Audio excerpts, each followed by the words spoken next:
Marcus Johnson was a 27-year-old black man working as a waiter in a small diner on the edge of Atlanta. He wasn't just any waiter, he was the kind of man who remembered your order, your birthday, and even how you liked your coffee brewed. But no one really noticed him. To the world, Marcus was just another poor guy trying to survive on tips. Every morning, before his 6 a.m. shift, Marcus would pass by a quiet corner street where an old woman sat on a bench, clutching a worn-out bag and staring into nothingness. Her name was Mrs. Eleanor White, though most people didn't even know that. Her wrinkled hands and faded clothes made it clear she didn't have anyone to care for her. The locals passed by her like she was invisible, except Marcus. One cold morning, he stopped. "Ma'am, are you all right?" he asked softly. She looked up, startled. "Oh, I'm fine, dear. Just waiting for my son." Marcus glanced around. There was no one there. "Would you like some coffee? I'm heading to work, I can bring you a cup." Her eyes softened. "That would be lovely." From that day, it became routine. Every morning, Marcus brought her hot coffee and a small breakfast, a muffin, sometimes scrambled eggs when he could afford it. He'd sit for a few minutes before work, listening to her talk about her younger days. She had once been a teacher, she said, and her late husband had owned a construction company. But after he died and her son moved away, her life fell apart. She was lonely, painfully lonely. And Marcus, who knew what it was like to feel forgotten, listened without judgment. Weeks turned into months. Despite his own struggles, overdue rent, 2 part-time jobs, and caring for his sick mother, Marcus never missed a morning with Mrs. White. The other waiters joked about it. "Man, why you wasting your time with that crazy old lady?" One coworker laughed. Marcus smiled. "Because she's human. That's reason enough." But behind Mrs. White's trembling smile, there was a secret. Every now and then, she'd pull out a torn envelope and stare at it, sighing deeply. Marcus once asked what it was, but she'd shake her head and change the topic. "Some things," she said, "are too heavy for others to carry." One rainy morning, Marcus found Mrs. White lying on the ground near her bench.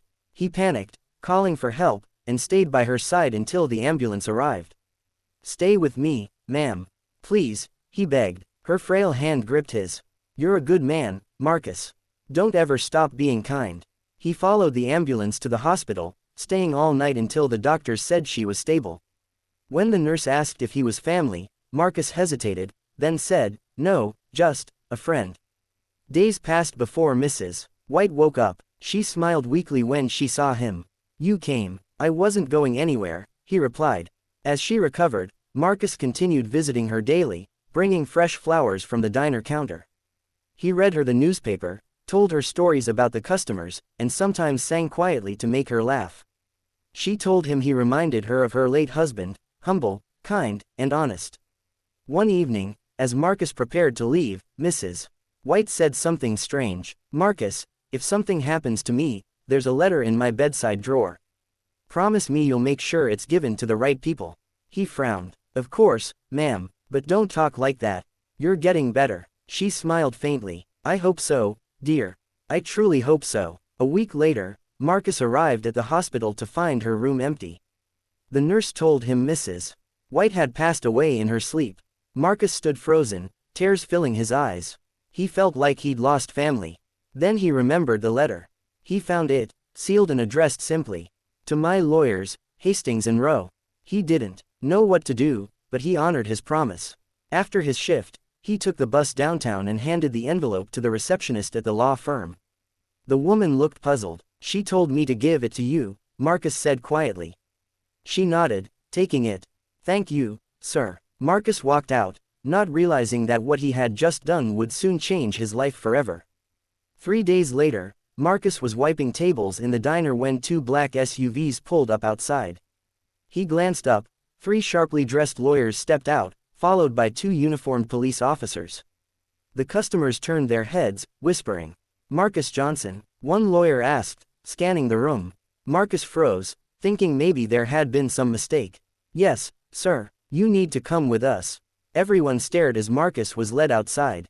His boss muttered, "You in trouble, son?" Marcus shook his head, confused and scared. I don't know." They drove him downtown in silence, stopping at a tall glass building, Hastings and Rowe, the same law firm he had visited earlier. Inside, the senior lawyer, Mr. Rowe himself, motioned for Marcus to sit. The police officers waited by the door. Mr. Johnson, Rowe began calmly, you delivered a letter to us 3 days ago. That letter was the last will and testament of Mrs.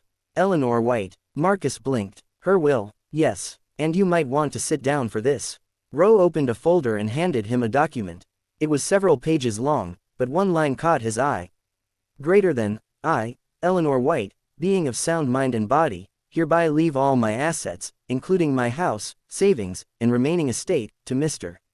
Marcus Johnson, the kind young man who showed me love when the world had forgotten me. Marcus's jaw dropped. What? No, that can't be right. I'm nobody. Rose smiled slightly. She didn't think so. Her estate is valued at around $4.7 million. The room spun. Marcus thought it was some cruel joke. You're kidding me. No, sir. In fact, her estranged son tried to contest the will this morning. That's why the officers are here. But Mrs. White recorded a video message before her death. They played the recording. On the screen, Mrs. White smiled warmly. Hello, Marcus. If you're watching this, I've gone home. You were the only person who stopped, who cared. My own son abandoned me. But you reminded me what love looks like. I want you to have what I no longer need. Use it to make the world a little kinder, just as you did for me. Tears streamed down Marcus's face. I can't take this, he whispered. She barely knew me. Mr. Rowe shook his head. On the contrary, she knew you better than most. She watched your character, your heart. And she made her choice. The police confirmed the will was legitimate. Mrs. White's son, furious, had tried to seize her bank accounts, claiming Marcus manipulated her. But the hospital staff, neighbors, and even diner customers testified that Marcus had been nothing but genuine.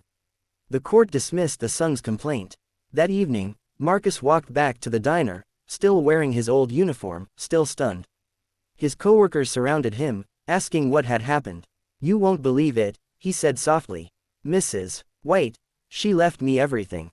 The manager blinked. Everything? You mean, her house, her money, all of it?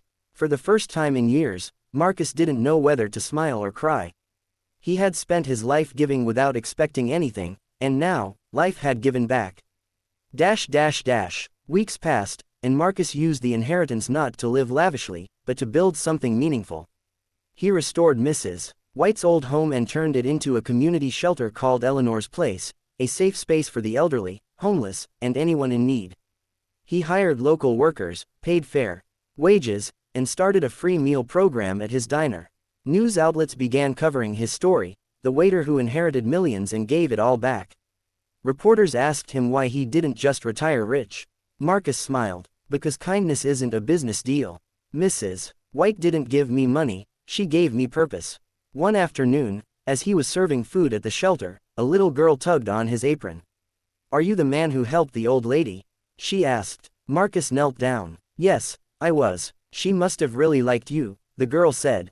Marcus smiled. She loved people. She just needed someone to remind her that love still exists. That night, as he closed the shelter doors, Marcus stood at the window, looking up at the stars. He whispered, "Thank you, Mrs. White. You changed my life." Somewhere deep down, he felt she was smiling back.